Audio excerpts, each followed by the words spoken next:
Salam sejahtera Malaysia, tuan-tuan dan puan-puan. Selamat petang. Hari ini hari raya keberapa ya?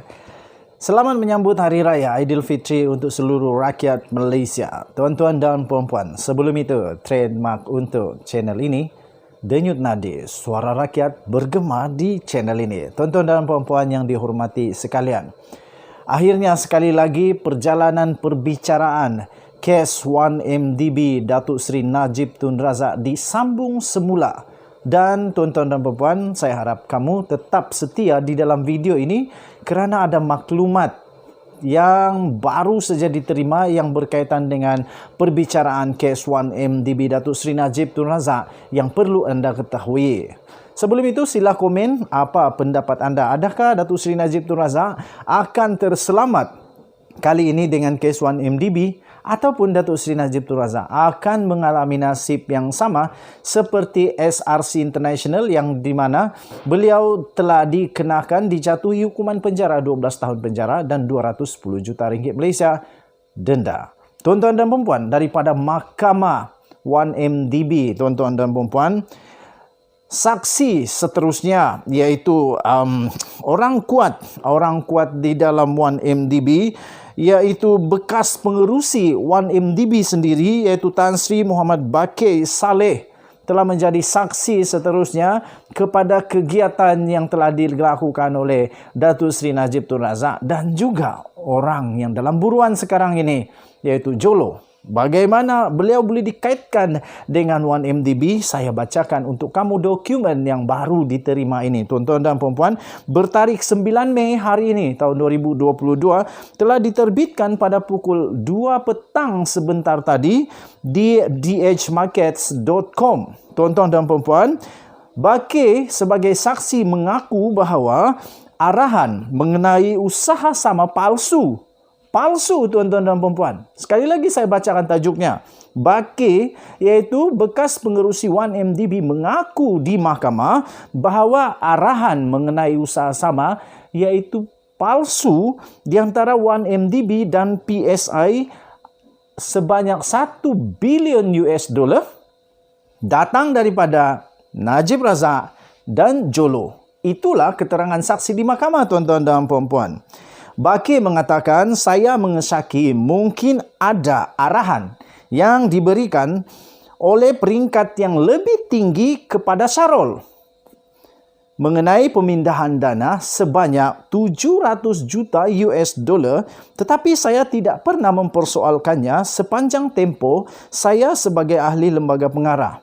Dengan peringkat yang lebih tinggi, saya maksudkan mungkin Jolo dan Najib, kata bekas pengerusi 1MDB itu. Ingat, beliau adalah bekas pengerusi dan beliau mempunyai kuasa yang tinggi. Dan beliau apabila memberikan keterangan, pasti saja memberikan keterangan yang memang berfakta. Apapun tuan-tuan dan puan-puan, yang pasti keterangan ini dikeluarkan di mahkamah. Bukan dikeluarkan di kedai kopi, di kafe-kafe, di Facebook, di WhatsApp atau di mana-mana. Bukan juga di Twitter, di Instagram, di TikTok, bukan, jauh sekali. Tetapi ini dikeluarkan di mahkamah, tuan-tuan dan puan-puan. Saya percaya Tan Sri Muhammad Bakir Saleh sebelum mengeluarkan kenyataan ini di mahkamah sebagai saksi, beliau telah membuat perhitungan sebaik-baiknya dan saya percaya ini bukan dibureka-reka, tapi sebenarnya kita pun tak tahu. Tapi yang pasti kalau di mahkamah saya percaya tidak ada yang direka-reka. Tuan-tuan dan puan-puan, bekas pengerusi 1MDB atau One Malaysia Development Berhad, iaitu Tan Sri Muhammad Bakir Saleh berkata, beliau telah mengesyaki pengurusan 1MDB telah memintas lembaga pengarah dan mendengar arahan daripada peringkat lebih tinggi, iaitu bekas Perdana Menteri Malaysia, Datuk Seri Najib Tun Razak, dan juga pembiaya buruan, iaitu Loh Teck Jo atau dikenali sebagai Jolo, yang membawa kepada penyedutan segera sebanyak 700 juta $, kepada Goodstar Limited, sebuah syarikat yang dikaitkan dengan Jolo. Tuan-tuan dan puan-puan, Bakir telah memberi keterangan pada perbicaraan 1MDB Tenuh di mana Najib didakwa atas 4 pertuduhan. 4 pertuduhan salah guna kuasa dalam memperkayakan dirinya dengan dana sebanyak 2.3 bilion ringgit Malaysia, dana daripada 1MDB dan 21 lagi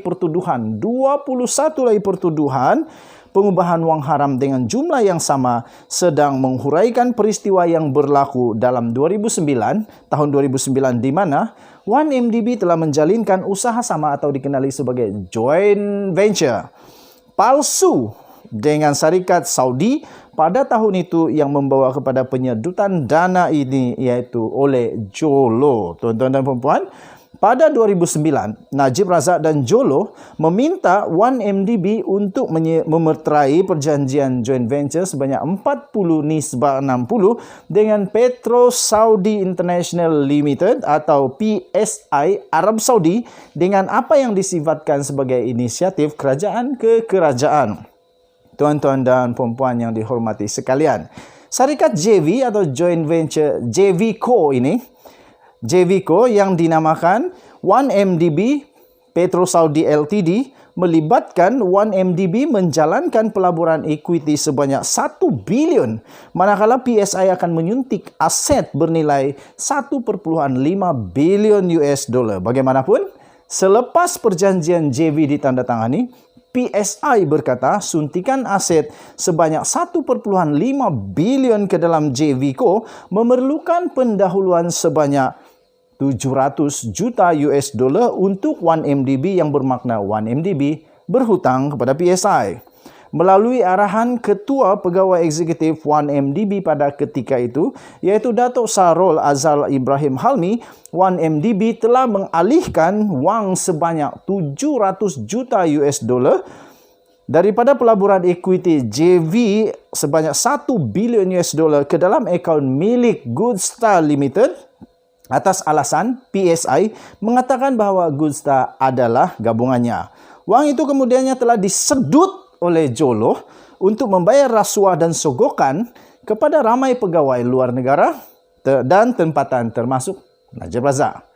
Tuan-tuan dan puan-puan, Bakir yang kini adalah pengerusi Petroleum Nasional Berhad berkata pada Isnin iaitu 9 Mei hari ini bahawa dia telah mensyaki bahawa pemindahan 700 juta US dollar itu kepada Goodstar datang daripada Jolo dan Najib. Itu yang dikatakan oleh saksi ini di mahkamah, tuan-tuan dan puan-puan.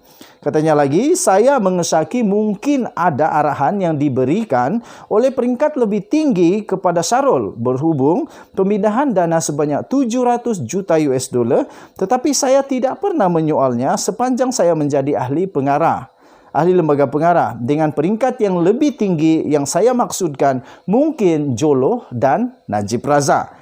Katanya dalam keterangan saksi di mahkamah. Tuan-tuan dan puan-puan, sekali lagi, ini dikeluarkan di mahkamah, bukan juga di kedai kopi dan sebagainya. Bakir berkata apabila syakwa sangkanya terbukti benar, apabila isu itu terbongkar pada tahun 2015 oleh laporan media, dia kemudian bertanya kepada Syarul mengenai pemindahan itu. Dan Syarul telah memberitahunya bahawa Najib telah memberinya mandat untuk mengesahkan dana tersebut. Kata Bakir di mahkamah, saya berjumpa dengan Syarul selepas isu penyelewengan timbul pada awal 2015. Syarul memberitahu saya dia mendapat mandat daripada Najib untuk memindahkan dana tersebut. Bagaimanapun, Syarul tidak menunjukkan sebarang dokumen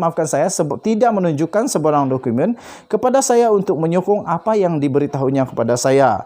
Oleh itu, saya tidak tahu dan tidak melihat sebarang dokumen yang diluluskan atau arahan yang diberikan oleh Najib kepada Syarul atau kepada mana-mana individu dalam 1MDB berhubung pemindahan 700 juta US dollar kepada PSI, katanya. Bakir akhirnya telah meletak jawatan pada Oktober 2009. Beliau memberi keterangan bahawa alasan beliau meletakkan jawatan adalah kerana Syarul dan pengurusan 1MDB tidak mematuhi arahan yang diberikan oleh lembaga pengarah berhubung beberapa perkara.